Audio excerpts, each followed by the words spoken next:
Recorded live from Orlando, Florida and Nashville, Tennessee, you're listening to The Dapper Danielle Show, starring Ian Wilson, Clarence Kelly. And now, here's your host, the one and only, The Dapper Danielle. Hello, everyone, and welcome back to another episode of the Dapper Danielle Show. We are back in the studio today, and I'm joined by my fabulous co-hosts, Clarence Kelly and Ian Wilson. Ian's back from his travels and is hopefully going to keep me and Clarence on task and focus so we're not rambling and going on so many rants. Ian, you missed it. It was a lot. It was a lot. Well, I am used to keeping my young child, her day in order, keeping her on track for all of her milestones that she needs to achieve. So I think it shouldn't be a problem to have the same role on the show. Are you comparing us to the baby? No, not exactly. Not exactly. I think you kind of did, but it's fine because I love her so much and she's fabulous. But y'all, we have a couple of different topics to cover today. I'm excited about our history topic here at the very end, and it's about a kind of actually an unsolved mystery, a missing art piece still to this day. And this kind of pertains a little bit to the book we've been working on, Ian, and what we just submitted the 50% mark for. So a little more to come on that. But before we get into all these nitty gritty things, I do want to catch up with y'all because I feel like I haven't seen y'all in a hot second. Now, my first question for you is, have you guys ever tried to be a part of a community, but you felt like you were not necessarily welcomed? Either one of you? I mean, I was homeschooled, so just like a community, and I wasn't really welcomed into it. College, like normal life. Oh, I didn't even think about that. So maybe you could relate to this because recently. But you mean with a hobby or something, something like that you've kind of decided to do, and then all of a sudden you feel like, okay, maybe actually I don't belong here. Maybe I'm in over my head. It's kind of, I don't know. I would say for me, one of the times where I realized I was in over my head, but I would say I did not feel unwelcome. I actually felt very welcome, but I did feel in over my head was my first experience at MegaCon, actually. I realized that walking into the show floor, it was like, whoa, my love for these movies, for these books, for just kind of these different types of universes is just like a drop in the bucket compared to some of these other people. And the percentage of how much this film is a part of my life is so much smaller than some of these other people where this movie or show or whatever is their entire life, and they're I am so excited to be here and to just be my character and to walk around and just live in the moment of celebrating whatever franchise or whatever I'm celebrating. So I think that was definitely a moment for me where maybe I kind of felt kind of what you're describing of this do I belong here? Because I don't have the same level of fervor in my fanship for what is going on around me, kind of. So that's a recent example I can think of in the last 5 years or so, kind of experiencing. And I feel like even MegaCon still is something that I'm still getting used to, and I think people are always shocked when they're like, Danielle, why are you here? And I'm like, why wouldn't I be? I am a nerd of many things. It's not just Disney obscure history, though. That is a big portion of it. And it's weird especially being a social media presence, I feel like people look at me and they're like, oh no, but that's not your shtick. Why are you here? You stay in your lane. You talk about one thing. Why are you talking about other things? I think people get very confused when you're known for one thing and people forget that there's a lot to other people. There's a lot to the people that you see online, and everybody enjoys a lot of things. If you're a fan of a video game, you can also be a fan of movies or something. Or if you're a YouTube content creator and all of your content is about sports, maybe you also enjoy theme parks. And so it's always oh, you like this thing too? Right. And I think people just forget that you can like multiple things at once. It's not mutually exclusive. Some of us are even, I don't know. I think it's also, for me, one of my senior superlatives, when we had something where our teachers gave us a word or something that they saw in us as a talent or something that we're going to take out into the world. And the teacher that spoke about me during my senior year called me the Swiss Army knife. And I was like, huh? And I did that too. I was like, yeah, because I was the only one to get this description.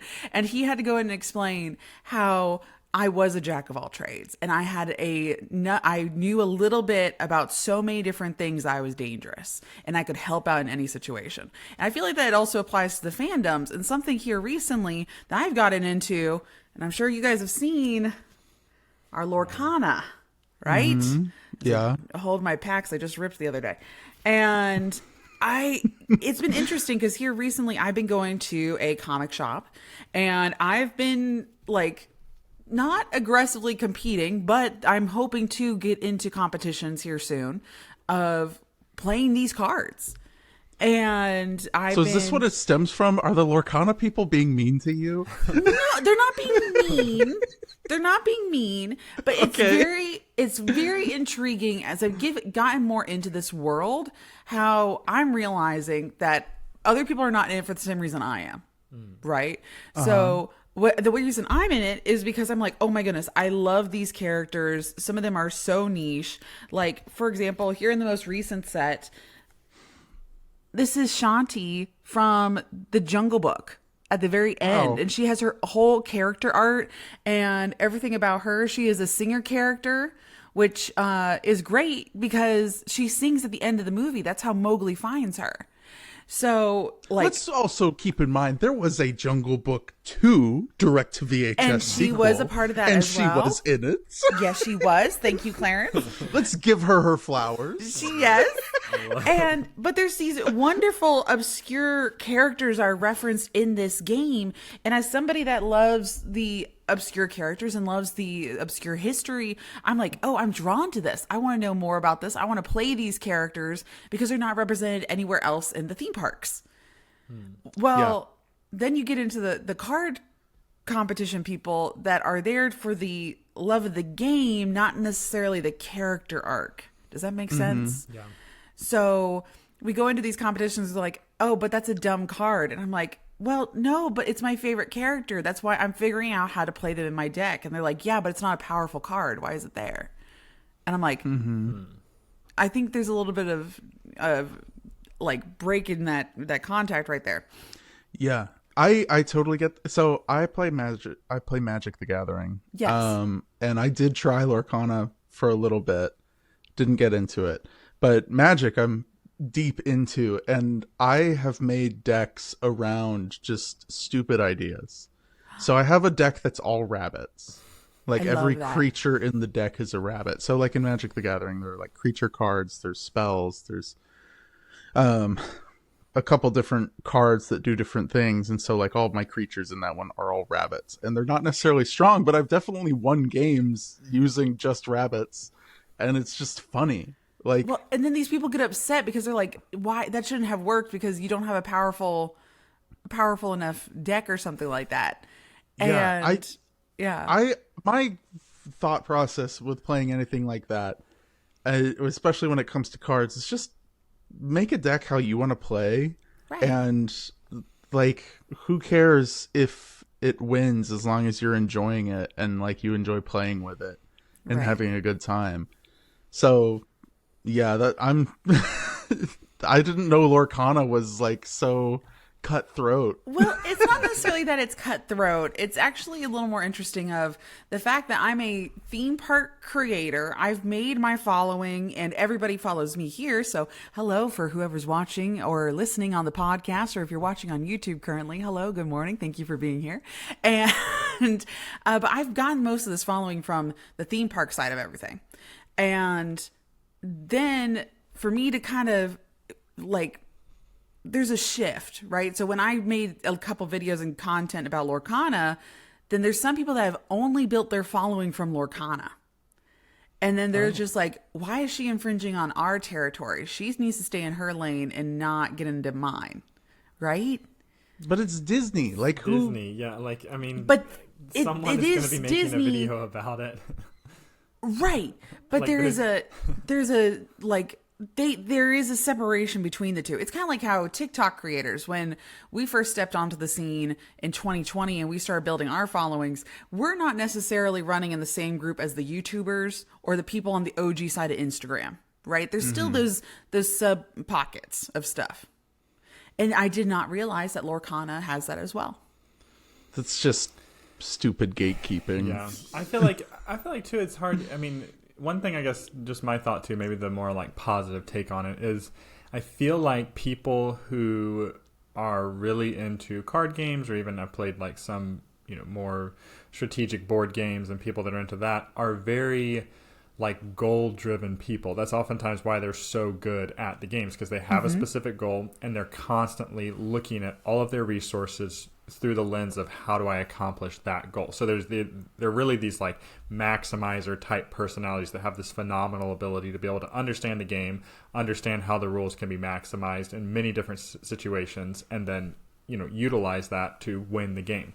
So they're constantly working with the goal of, you want to win the game as their like final destination. And so I could see them being very confused by you, because they can't understand why your goal would be something different other than trying to win the game. And so all of their ability to help you, to kind of bond with you, to have community with you is gone, which most of those people are very community driven, but they want to mentor you in your ability to win the game, in your ability to maximize the game.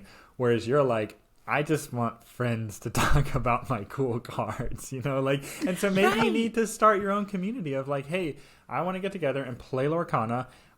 Let's just like interact with these characters and see like who can play like the most obscure character in their deck. Kind of a more like story based like Lorcana playthrough, as opposed to this like, hyper analytical, let me just like create a deck that's really powerful that lets me win and beat everybody else, but who cares if I'm using whichever character's kind of in that deck, that's irrelevant to me, I just want to win the game. It's like, okay, well, you really like games then, but you could be playing any game. You could be playing Magic, you could be playing Lorcana. It doesn't matter to you. And honestly, a lot of them play all of them. Yeah, it just matters whether or not you're maximizing the game strategy to win. So in that sense, it's like, you're just a fan of the Lorcana artwork, the Lorcana concept, and you need people that are fans of that too and kind of want to interact with that more so than win the game. You would really like some of my friends here in Tennessee. They're very big game people. I'm not sure if they play Lorcana, but it wouldn't surprise me if they do. But they just love like the game art and talking about the game structure and stuff. They have no care in the world whether or not they win, even though they're really phenomenal game players when they put their minds to it. But we play what's it called? Man, I'm losing it. It's too early in the morning, that's why. The bird game. Wow. It's not Angry Birds. Not Angry Birds. Wow, I just lost it. Okay, anyways, basically there's a board game where you're creating, kind of nurturing these flocks of birds. It will come to me. It's really spacing, but they have at like the end of the episode, Ian just yells the name of the board game, and that's exactly. Stay tuned for that, everybody. Exactly. Wingspan. That's it. Wingspan. Ah, okay, there you go. They only buy the expansion packs with art that they like, basically, and then they just try to collect those birds. It's like, yeah, I'm really interested in trying to get this penguin, so I'm just going to keep like shuffling cards, even though it's not good for my strategy to try to get to the penguin. And then, great, I have the penguin. Let's try to build him out some friends that I think would be good, instead of like, so that's like the storyline they're getting into, and they're sharing about, oh, I finally got this card with this artwork that I want to play and stuff. So that just reminds me of what you're looking for with Lorcana, as someone that's interested in appreciating the artwork and the characters more so than the actual gameplay strategy. So anyway, that's my positive take about why maybe you're not finding the community you want in Lorcana, especially in like the competition side of things, is because your goals are just different. That's just is what it is. But I just gotta find my people. Danielle, you keep getting your cards. You keep playing your characters. I'm going to. Don't let those people tell you what to do. Don't let them. That's right. I'm curious. Are you running into this purely on the online space or in the shop? No, it's like when you play in person. A little bit of both. Well, one of the big things is the fact that I'm a woman, right? Oh, yeah. So I'm already the minority in this. And so there's a little bit of that. I go with my friend Maddie, who we worked together 10 years ago. at Ever After Jewelry Company, and we have stuck around. We've been friends ever since. We're trauma bonded like that, and she's really the one that got me into playing at this comic shop, and it's been interesting. So I do think the community's growing. I do think that my presence being there, other people, especially women, have felt a little more comfortable as I've been talking about it and making my few videos that I have. They're like, oh, maybe we could go into these spaces. Maybe we could do these things. But it doesn't mean that the people that have been there love the idea of these people, these noobs, coming in and infringing on their territory and taking up their table space. So it's been an interesting time, but don't worry, I'm still going to be keeping with it. I'm still going to be trying to create a space for these people, because I know there's other people at home that have just been collecting the cards and they don't even know how to play. Yeah. And I kind of want to start breaking that a little bit and be like, okay, here's how to incorporate the Disney stories that you love, and these characters, these obscure characters that you haven't seen anywhere else in merchandise, and maybe they're your favorite character. This is how to bring them out and how to talk about them in what you love. So I'm going to still be talking about it. I'm still going to be doing the thing. And so don't you worry. I kind of imagine you like giving that pitch of like just now, like, this is what I want to do with Lorcana. And then the salty old, game store owner is sitting there and it's just like looking at you, and it's just kind of gives you the pirate, bad luck to have a woman aboard, and then shuts the door in your face. What's funny is that the guy that has been running our games over at this comic shop, he's actually the one that is the most welcoming and actually taught me and Maddie how to play, because he can't compete. Since he's an overseer or a judge, he can't compete. So he comes and plays on the non-compete side with us while they're in between rounds. But it's been so you're doing like legit competitive play. I played my first tournament when the new Whisper of the Well unlocked. Yes, it's funny, for how long I've been playing Magic, I have never once entered a tournament or like played a competitive thing at a game shop. I always just go to casual Commander. Like, I mean, that is hysterical. Good on you. Honestly, is my thought about, like, we need more women in these spaces to get the neckbeards to start wearing deodorant. Like, amen to that. Like, if more women are around, they're going to be more inclined to shower and shave their neckbeard and put on deodorant. Like, maybe wash their clothes. I mean, if just big stretch, but maybe big stretch. It has been funny, honestly, and like, y'all, I'm so sorry if you've been in these spaces. I will have to say, I do dress very casually when I go into these spaces. So I mean, I still wear my nice little jackets. I probably would wear like this little 70s checkered shirt number, but my nice little dresses and stuff, I don't wear my nice little dresses in here because I don't want to like completely scare and paralyze them. Okay. That could be your strategy for winning the tournament, though. They're just hi guys. No, it's just like golf back in my high school days. So no, like, this You're gonna have to explain that. Okay, let me explain that. For y'all that did not know, and how I am a Swiss Army knife, is that I was the varsity girls golf captain in high school, right? Do I look like I can play golf? Absolutely not. And I was not chosen for my golf playing abilities. I was chosen for my leadership skills. And but being as the captain, I went up against the number 1 seed in the state in most places. And there are these girls that are very serious about golf. Their plan is to go to college for golf and get their scholarships. Actually, most of them had scholarships lined up by the time they were juniors in high school. And they already knew they were going to Ohio State or wherever, Michigan, and they were going to play golf professionally. So they're these khakis, pinboard girls, slicked back ponytails. And then you have me roll onto the scene with my little golf clubs. And I'm wearing my little golf skirt and my bright blue golf shirt. And the thing for me, though, is that to make sure I lined up my shoulders correctly to be able to swing, my, like, what would it be? Like a comfort thing to have on you, right? Your would game be ready fit. My ready fit was giant earrings. Like, we're talking Jersey Shore level big earrings. And most of the time, they made noise and they clanked. And there was like these really cheap metal, like not limited to, but Forever 21 layered metal stack hoops and stuff. And as long as I could feel them on my shoulders, I knew my shoulders were lined up correctly to be able to hit.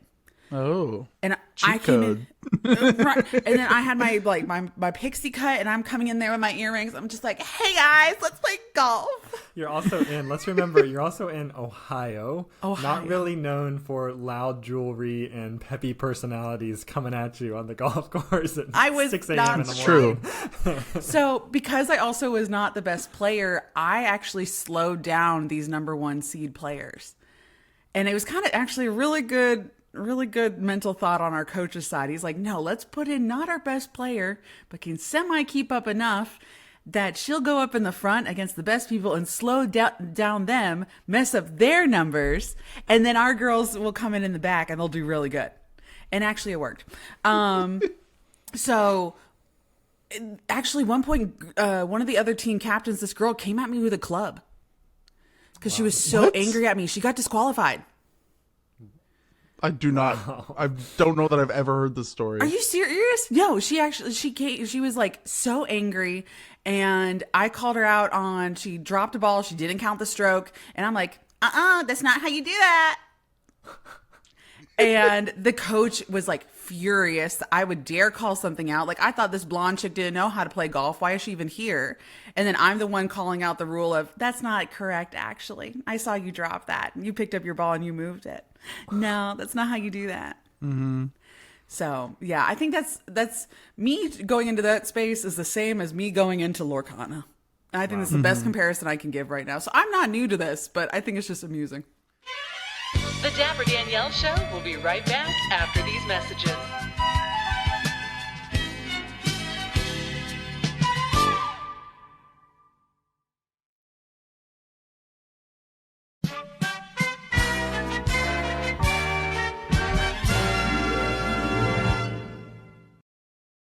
This was a fascinating introduction to our episode. It really like we could just end the episode there. Learning so much about the Dapper Danielle in this episode. That had all the elements required. We all learned something new about each of the hosts. We learned about Danielle's love for Lorcana. But maybe we could transition to some of our other news topics, because we do have a couple of other things to talk about as well too. Not breaking, but more recent news was there was a man who was arrested, I believe, because he was speeding so quick. He was trying to get so fast to Disney World. He was going 144 miles per hour on a motorcycle on Epcot Center Drive, and got pulled over and ticketed and arrested because of the speed of the event. What are initial thoughts to this? Have either of you thought, I should drive 144 miles per hour on Disney World property? And if so, where would you do it? Well, I know exactly where I would do it, because I might have done it before, but just not hitting over 100, I'll tell you that. Maybe a good solid 85. Right? This is a 65 mile per hour zone. I maybe did a solid 85. To my defense, though, I was, how, I don't know if you've seen this trend of songs that are banned from my car because I'll go from 30 to 90, or I'll do 90 in a 30 mile per hour zone. Have you seen this trend? It was there on TikTok for a while. And just there's certain songs that you turn on in the car and then you lose time, space, reality. And you're just flooring it on the highway. Do you guys not have these? Probably not. No.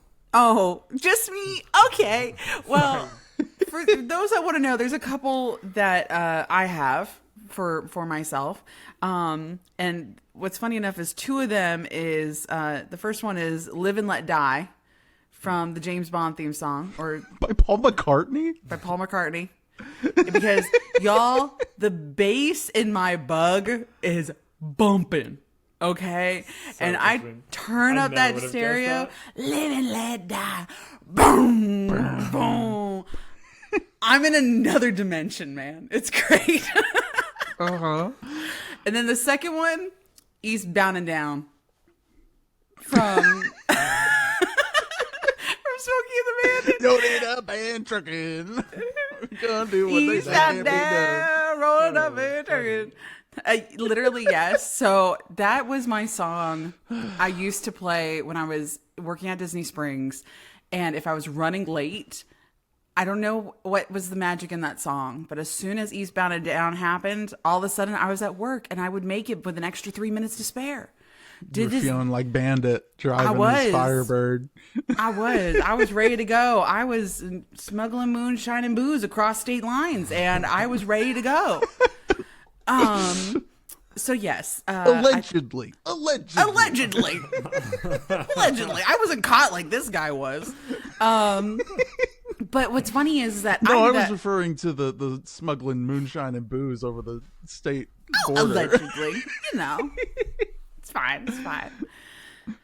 But yeah, so there's two men that are listed in this article. The first one, I think he was going like 100, and he was in his Jaguar.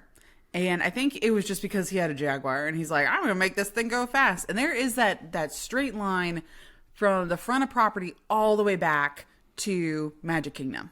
World Drive, I think is what it is. Yeah. And that is a straight shot. So I could see that happening. But this one happened on Epcot Center Drive. And for the 140 miles per hour. And we read into the article a little bit more. The guy was a cast member. And he was running late to work, kind of like me and my Smokey and the Bandit situation. Just take the point. Just take the point. Just take the point. A reprimand would have been so much better than losing your job. Because if y'all did not know, if a cast member is doing especially this dangerous of a speed limit, and they get arrested on property, because he did get arrested because it was 144 miles per hour. If you get arrested and you are booked in a costume or on your way to work on property, fired. So I'm like, dude, you should have just taken the reprimand, just taken the point, and it would have been fine. Instead, you just completely lost your job. And unless he just had already burned his bridges in his leadership of him being so perpetually late that this could have been like the third reprimand and you would have been done anyway. But now you got a criminal record, and that's not the best. We could have avoided this. Choices were made. Yeah. It is unfortunate because, like, going that fast, you're gonna get someone killed. And speaking of getting someone killed, he was on a motorcycle. Yeah, exactly. I know he's gonna. Someone killed on Disney property. Yeah. Sorry, I was trying to do a segue there. Oh, sorry. Were you? A really tasteless segue. Really tasteless on my part. I'm sorry. But leading into transition now at this point. Yeah, leading into our next news story. Apparently, within the last month, a fifth person has died on property within the last 26 days, right? Yes. So they're marking the time. Disney World property or Disney like World West Coast property. and East Coast combined? I believe this is only Disney World property that they're mentioning. So Because 20... Disneyland has also had some stuff here recently, but I don't believe, like the lady that sadly passed away in the Haunted Mansion attraction, she is not included in this list. Okay. So these are only people at Disney month, World. basically. Right. And it is very sad. It's very unfortunate seeing these things, but I would like to, and it's not really giving peace of mind. I think too, it's probably, I feel like it's hitting the news more recently than usual because of the stuff that happened at Universal recently. Yes. And the death on the roller coaster there. So I think it's just in the forefront of people's minds, and so it's getting reported on more as of late.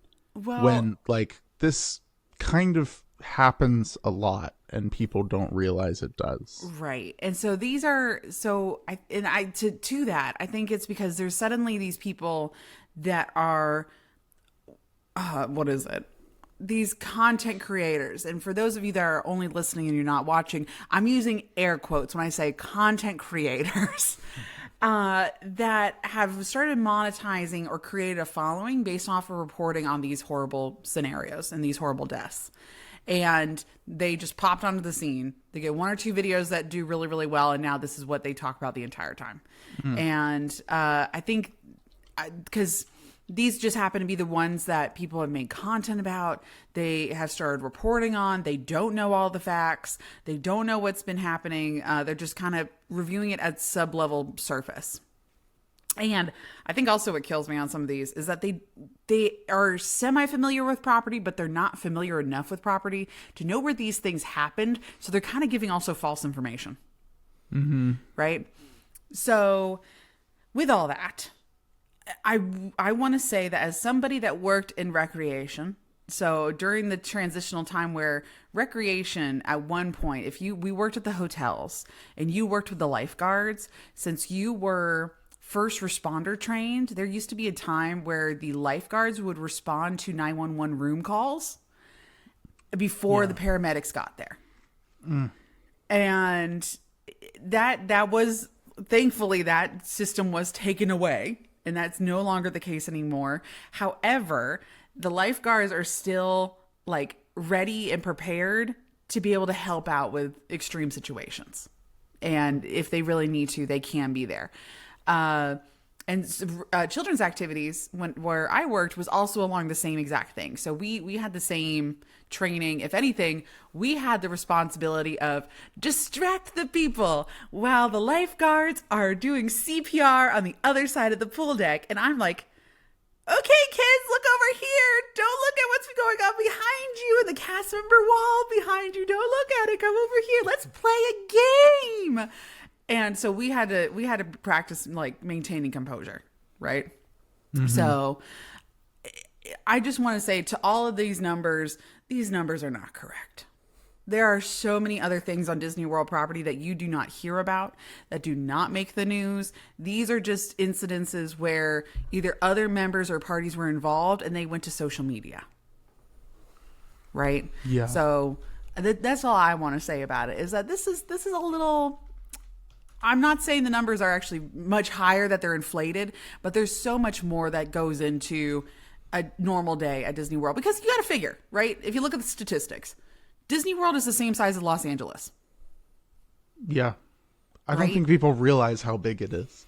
Right. Well, it also has 17 million people visit per year, Magic Kingdom alone. 17 million. So it's like, okay. The statistics are there. People are going to die. A lot of people. You know, and I feel like it's kind of the same thing with like air aviation safety and stuff. Like that's something like we have a couple of pilot friends, and then we also have, you know, just with some of my past work, we've reported really closely on it. And it's like, you'll get these news stories about, you know, plane crashes, and all of a sudden there's all these secondary articles about, well, how safe is aviation, yada, yada, yada. And it's like, no one's talking about the hundreds and hundreds, thousands of safe flights that occurred in the exact same hour that one incident happened, you know? And so it's just kind of this like, almost like statistical inevitability that this will happen at some point, you know, in places that have high levels of people coming into it. Right. And you probably don't think about things like how many people have died at my local mall or like at business parks and stuff, you know, that you at Publix down the road. At Publix down the road. It's like we live in a community with some older people in it. There's not a small amount of times where there's an ambulance in front of the Publix closest to us, you know, and it's like, okay, yeah, could be a heart attack, could be a slip and fall, could be someone dying, could be someone not dying. It's just part of it, you know what I mean? And so I do think people don't think about sometimes that like, yeah, on my commute to work, I drove past 2 fatal accidents, you know, on the way and on the way back, and didn't even really register it as like an event. But then I see like, oh my gosh, someone died at Disney. Wow, that's crazy. I wonder what happened. You know, they must have like had this crazy event, you know, Space Mountain collapsed and shot the rocket, you know, ship off into the side of the building. Wow, that's aggressive right there, dude. No, like everything is fine. There was just a 87-year-old person that passed away from natural causes at that should Disney not have World. been on that attraction. Like, not even on an attraction, just park bench, you know, like not doing anything crazy. So I think there is sometimes with these stories, you know, it's just there's a lot of people coming.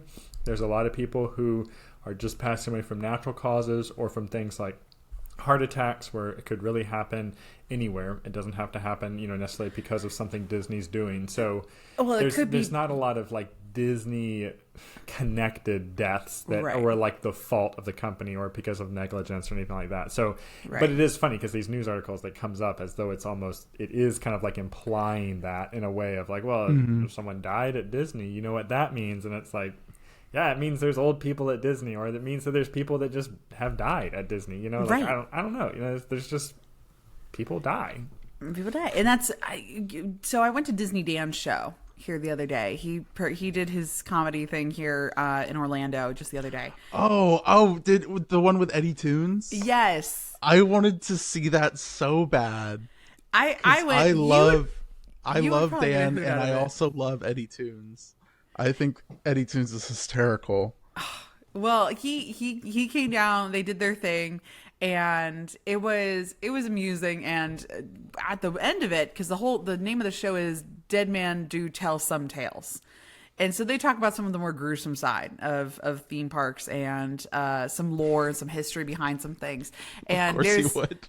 And exactly. And there's actually a great piece of history that Dan shares at the end of the show, and I found it fascinating. He had great numbers. He had great answers and statistics. I'm like, oh yes, this is the part of the show I liked. Thank you very much.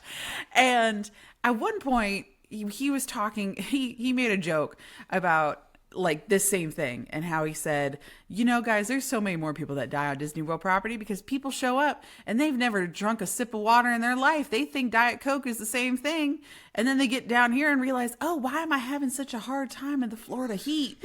Oh, what is going on? I'll just keep drinking more soda, and then that's what keels you over. So I thought that was amusing. I was like, yes, Dan, you understand. Thank you very much.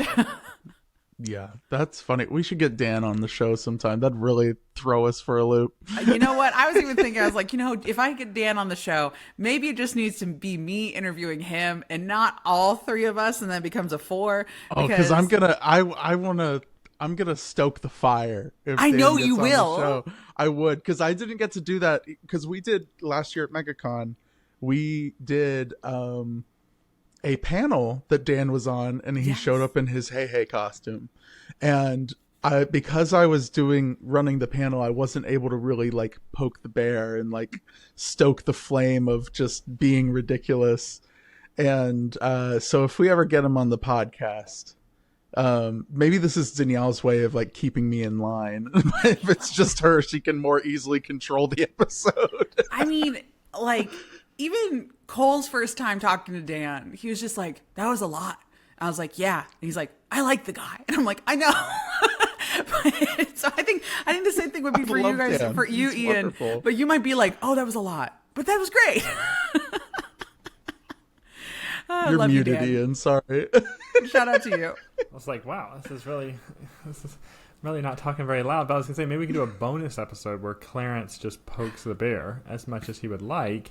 And it's just unlimited 4 hours. Or it could just be Dan ragging on something over and over again. Honestly, or it'd just be a continual episode, but we get onto so many different side rants that Clarence is just gonna have to cut out individual things, and it'll just be these 30-minute rants. And it'll just be bonus episode after bonus episode of the Patreon. It'll be like the last episode we did, because Ian, me and Danielle got on so many tangents when you weren't here. We did. And I literally cut a whole 20-minute segment out of the last episode that we posted to Patreon, patreon.com/the Dapper Danielle. If you want to see that clip, that 20 extra minutes of episode that got cut out of last week's episode, it is on Patreon for your viewing pleasure. That's right.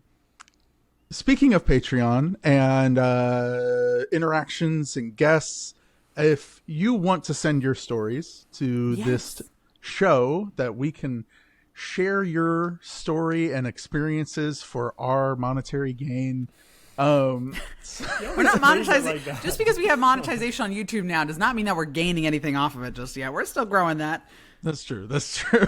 But we have a segment called Cast Member Memoir. We want to hear your stories and we want to share them. We want to share what it's like to be a cast member. So if you're a cast member listening to the show, email us at podcast@thedapperdanielle.com. Send us your stories.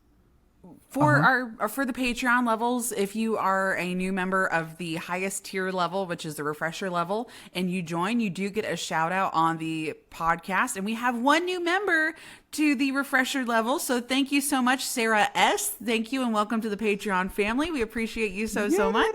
And we do have a couple of other people that have joined in some of the lower tiers as well. And in there, I also did I posed a question to the followers and asked them what I should do. I had a not so great dining experience with friends here recently, and I am trying to solve it with the management of the establishment. Don't worry, it's not anywhere on Disney World property, but it's outside of Disney World property. And we're trying to get that fixed. And so I asked them, I'm like, okay, guys, here's the tea. Here's the note I left for management. I have not heard back. It has been over a week. What should I do? And so I'm getting their opinions before I go out onto Google and everybody else hears about it. So more info over there. I've been seeing the opinions because I'm a moderator in the Patreon as well, and so I see a lot of the comments, and it's very amusing because they're just like, Danielle, yes, we love to see you angry. Let's watch it burn. And I'm like, yes. There's far more opportunities to see sassy Danielle on the Patreon than in her regular content. So just another reason to sign up. Yeah, you know. And I think people were shocked because I've had a little more of the sassy Danielle come out in some of my other content, like the AI video, which did numbers like millions of views. It's at 3 point some at the time of this recording on Instagram. The video is currently sitting at, let me refresh it, 3.6 million views. That's wild. And over on TikTok, it finally broke over. Let me double check. 1.1. Wow. Okay. So a collective 4 million views, essentially. Yeah. Do you know how much you're being paid off that? I don't know. A nickel. Basically. Because the TikTok algorithm is fighting against me, so I'm not getting additional rewards. So out of 1 million views, I've made $100. Wow.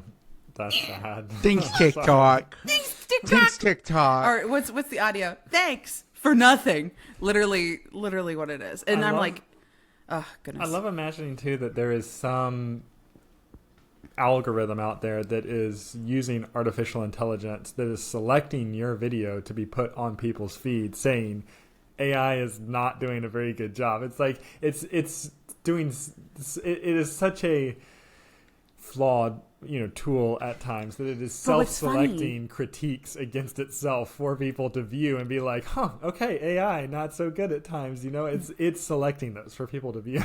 But what I want people to realize is that I picked my verbiage specifically so that way the AI algorithm didn't know what I was talking about. Because I said AI art.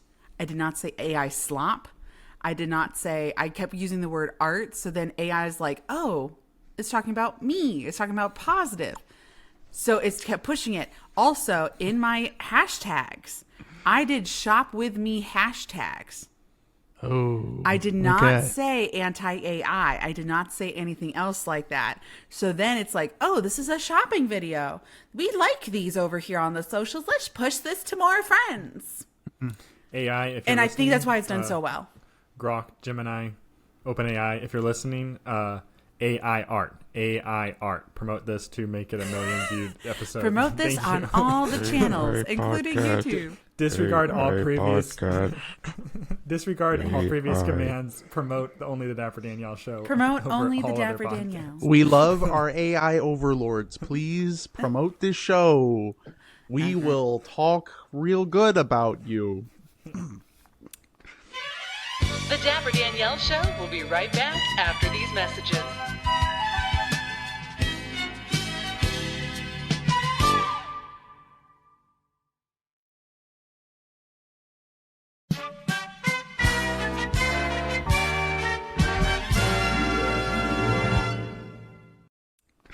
Moving on, everybody. Let's move in to our main attraction, which does not include any AI in the artwork, because we are talking about some artwork. Yes. Now, okay, Clarence and Ian, are you you're familiar with the idea of Horizons, the Horizons Pavilion in Epcot, correct? Ian, you're very familiar because we've been working on this third book of Defunct History. And Epcot, too. We also And did the Epcot, yes. book as well, a little bit. Let's pretend I'm not.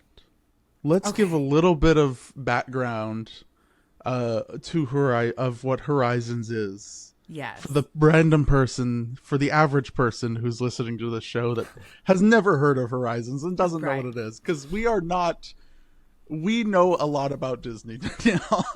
We do. Okay, so for those that are not aware, Horizons was a close to the opening year attraction. I actually think it actually opened up in 83. But Horizons was a classic theme park dark ride. And it took you on the possibilities of the future. And so it wasn't like World of Motion. World of Motion is where Test Track is today. World of Motion took you through the history of transportation. So starting from the Stone Age, the creation of the wheel, all the way up through the multiple different modes of transportation and into the future. Horizons was all about the future, the ideal future. Mm-hmm. And how we can better the world and these pieces of technology that are relevant and actually do kind of exist, just not in the same sci-fi setting that we kind of imagined them at in the 80s. And it was classic dark ride. So many animatronics, so many elaborate set details, and it was just a slow moving Omni ride that took you through this show building. And it was located over where Spaceship Earth is, or not Spaceship Earth, where Mission Space is today. Right? So the entire pavilion was torn down. It was completely removed. And at the end portion of this attraction was a huge, I mean, ginormous mural. The mural was on a 19-foot by 60-foot canvas. It was on a canvas? It was on a canvas. That's shocking to me. Right, exactly. But it was on a canvas because that way it could be easily transported. It was created and sketched out. This now let me give a little more context. Of this piece of artwork was called the Prologue and the Promise. And I also put a link in there, guys, if you want to look up the photos and you can see how large this mural was. It was created by, let me make sure I have the name correct. It was by Robert McCall and his wife.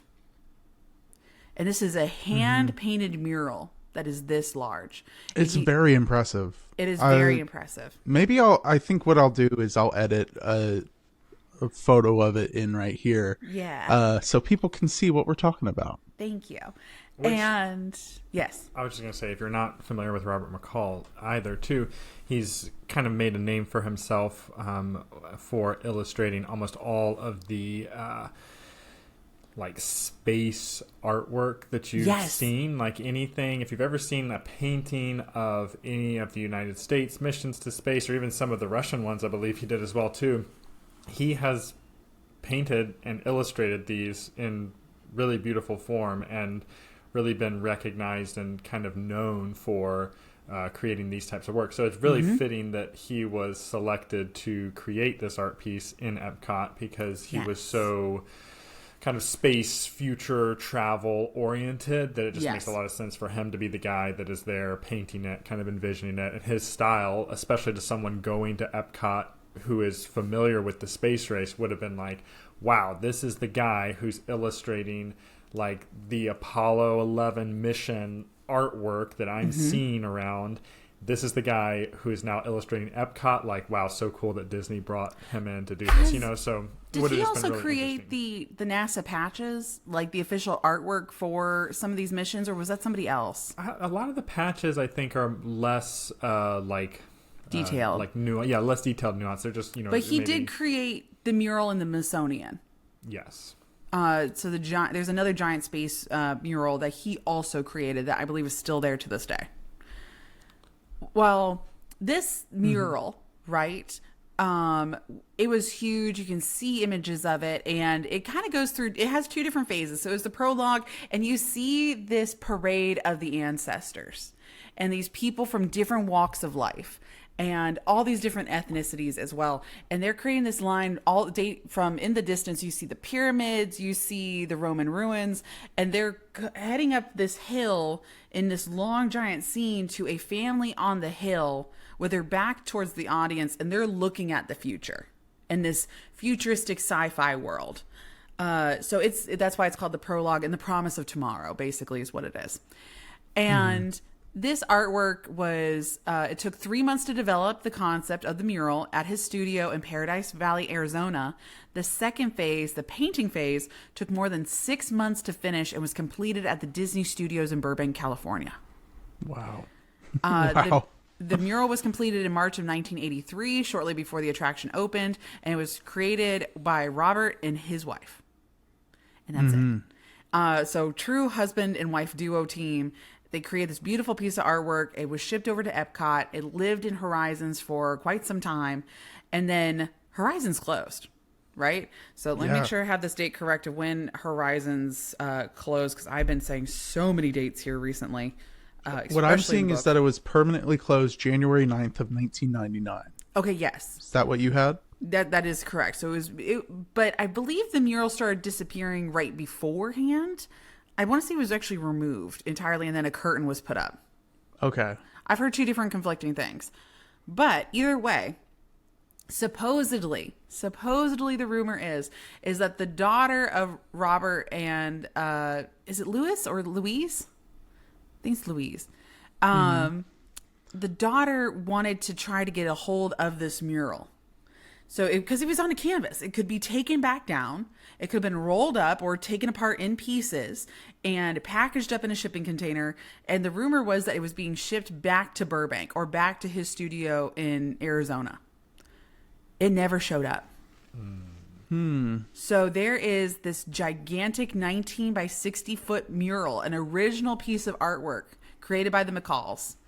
And it's lost to obscurity, and it's like Indiana Jones it's in the storage facility with the Ark of the Covenant, and nobody's ever going to see it ever again. Yeah. So interesting. Right? That's fascinating to me. I mean, my assumption is it's in the Disney archives somewhere. And it's in a warehouse. Supposedly not. Supposedly not. Supposedly the daughter has reached out to Disney, and there's no trace of it. And even Marty Sklar made a comment in his book about, I think it was Finding Figment or something like that. Marty Sklar said one of the saddest travesties was the loss of the artwork. And it's just a one line about it. And they're probably just overlooking it. You know, the employee. I don't see any 19 by 60 frames laying around here. There's a lot to go through. That Epcot is set up backstage. I am away from the microphone because I am yelling. I would not be surprised because there's so. Like, y'all, there's so much disorganization. And Disney did something called 5S'ing. Right? Which was a system of S's of how to clean out and sort through all this cast member clutter that has been accumulating since the 70s, and how they would throw stuff into a storage shed, lock it, forget about it. And it's been sitting there for years until the next management team rolled around, and then the next intern's like, "What's in there?" "Oh, we don't go in there." "Why?" "I don't know."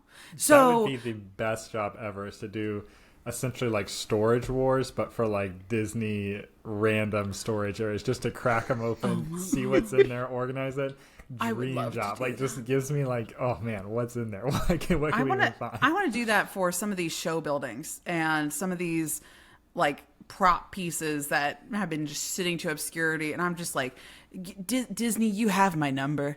You know how to get a hold of me. I volunteered. You want me to be an intern? You can pay me less than $17 an hour, less than your college program kids do. I'll come in. I'll just organize your stuff. Please? That'd be great. We have great ideas for our own shows for Disney Plus. Just let us come in. Let us film a whole series about this painting and us trying to find it backstage and just all of the weird stuff that we uncover along the way. Also, this, along with you've been kicked our off of ghost tour YouTube, idea, so let me create a YouTube style video for you to put over on Disney Plus. Win-win. Yes. It'd be perfect. It'd be perfect. And then we'll have another episode in the show that's our ghost tour on Adventure Island. Or the Treasure haunted Island, the haunted places backstage. Oh my goodness, yes. Yeah, Tom Sawyer's Island was in the park. I'm thinking of the one that's in Bay Lake or Seven Seas Lagoon. Yes, Discovery Island. Is it Discovery Island? Okay, one of the island in the lake where all the birds were. Yes. Let us go explore that. We'll sign waivers that we won't sue you if we get hurt. We'll just do it. We'll take care of ourselves. But podcast the content possibilities, y'all. The content. I do kind of imagine that there is like just like with the U.S. government, I do kind of imagine that Disney has these like tiers of security, and somehow we would have to ask for like top secret clearance. And I do believe too there's probably some Area 51s at Disney too that like only like very high level executives know. But they probably really all follow me. Yeah, they probably all do, and we could probably get access to them. But I'm just saying, as part of these documentaries, we would need unrestricted access to everything. We need to be able to walk up with those bolt cutters and say, open up this Connex, let us in, we're going to categorize Let me in, and please. That $17 an hour cast member is going to have to know, yeah, we're the people and actually need to do this, not call Reedy Creek. Right. Yeah, we're supposed to be here. We're supposed to be here. We are looking for Michael Eisner's like skeletons in the closet. We're going to find them and we're going to like bring them to the world. The Imagineers that he stuffed in the back closet over here to hush him up about the Phase 2 of Epcot that never came to be. I believe it. Oh my gosh. I believe it. Started. We are, a side note, very, very big side note here, but just why not? We're working on this new book, Danielle and I, and one of the things that I was just reading about was the Eisner-driven Water and Sky Spectacular Kaleidoscope, which was wild to read about. I never heard of this show before. I am amazed that only one person tragically died in the production of this show, which was a pilot for one of the aircraft that they were using in the show, and it was a test flight and not in front of guests. Test flight. I'm like, that is amazing to me, because when you watch videos of this and you see that there are like 8 ultralight planes circling over World Showcase Lagoon with these ultralight planes were being piloted by costumed characters. Costumed characters as boats and jet skis and all these things are going on underneath the water, and fireworks are being shot, balloons are being dropped, smoke bombs is being like put out by all these different things and stuff. I'm like, and then you have Florida too, where it's like you have winds, you have weather. I'm like, it is amazing to me that more people were not injured with one of these planes just like crashing into the audience randomly or something. I mean, just the show itself, I'm just like, first of all, like, yeah, it is just wild. It is like, I don't even know who came up with this except Clarence, for have you ever heard a of Michael Eisner driven production. I have never heard of Kaleidoscope. I guess I'll just have to get the book. Yes, you got to get the book, but I do want to give you a small premise to this. Y'all, Kaleidoscope was actually ran for a good amount of time. 1984 to 7? Like 2 years. Yeah, 3 years, something like that. Okay, yeah. Long. It ran for about 2 years, and it was Ma and Pa Dragon, which were giant speedboats that were shaped like a dragon's head. Imagine me this past week writing about the book, okay? And I write an entire paragraph and a sentence talking about the painstaking detail that Disney Imagineers go into for their storylines and themings and the amount of rigorous research they do. Accurate. Just great paragraph, talking about Imagineers. And then next entry I'm editing. Imagineers came up with enemies fighting Dreamfinder, who is wanting to put rainbows in the sky, and the forces of evil don't want him to. The forces of evil are Ma and Pa Dragon. And it's like, that's literally the premise of the entire show. Ma, like, you couldn't come up with a better evil dragon name than Ma and Pa? Like, you must have some major parental trauma, whatever Imagineer was in charge of that. And then these little tiny hoverboats were their children. Yeah, it's like, so it's just, I'm like, so wait, like, is Figment's also a dragon, but he's like created by Dreamfinder? But again, just why Ma and Pa Dragon? Like, that is just baffling to me. Of like, it's such an 80s like villain name in a way. But it was the 80s. So, yes, this was... It took inspiration from the same Power Rangers franchise that probably somebody came over from. Like, honestly, y'all, they look like Power Rangers villains. Love it. From the 80s. It's great. I love that. Well, I think that's probably a good place to call it because we are running out of time. Honestly, yes. So we have so many questions on Epcot is really what it is. There's lost art. Oh, there is one more thing I wanted to mention real quick to round this out is that not all is lost. There is one piece of Robert McCall's art that still exists over in Epcot from the opening in 1982. His artwork located inside the American Adventure Pavilion. Actually, as soon as you head into American Adventure, straight towards the back right there is this beautiful oil painting. And that's by Robert McCall, and it's called Reach for the Stars, and it's representing the American side of the space race. And so we still have one of his pieces, but the second piece is the one that's lost to obscurity and probably one of the most impressive pieces. So if you want to see a really cool piece of artwork, you can go in there, go check it out. Actually, go check out all the amazing arts in there. But he's one of the few pieces that it was not done by an Imagineer. It was somebody that was commissioned by Disney. This seems like a really good entry if we did like a book about lost Disney history or something. You know, this would be like a really interesting one to work in for something that's Disney that was lost and historical. If we were writing a book, I'm not saying we are. I'm just saying it could have been something it, Danielle was going to write and then kind of lost track of time because she didn't think about it until she was recording the audiobook for the Epcot book. We could just put a QR code for that entry and then they can just come to this episode and check out the... Honestly, we could. We totally could. Yeah. All right, y'all. Well, is there anything else we need to touch on or actually, let me go ahead and promote a couple of things that we have going on. By the time that next episode, actually, I will be up in Tennessee with the rest of the family, and we are going to be covering some very fun things. We might actually be offsetting a little bit and talking about Dollywood, because that's where we're planning on going. Or we also are working on a bonus episode 2 of going through some of the things Clarence picked up for me from the estate sale. And I can't wait to show you guys. I have to remember to bring room in my luggage to be able to get some of that stuff back. And so some more fun things to come up. We will also be updating some bonus episode content from that time over there.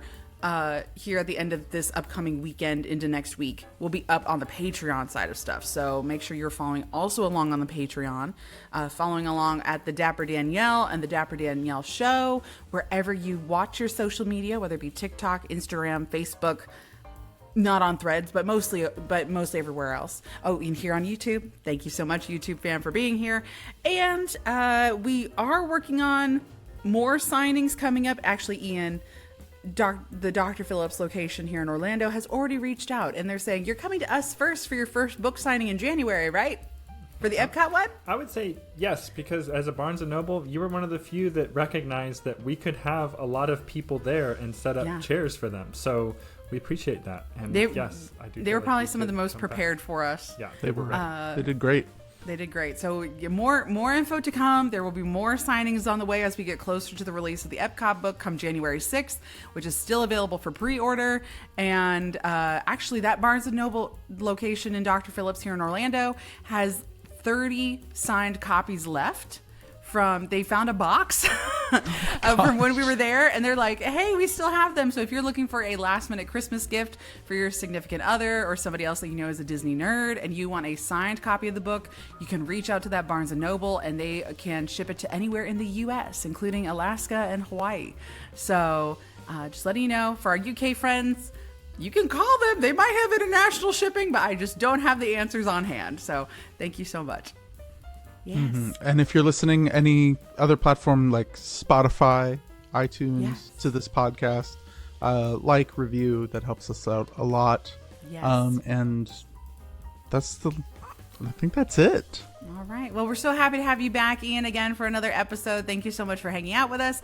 Thank you so much, Clarence. And until next time, night-night, sleep tight, dream of churros tonight. Bye, y'all.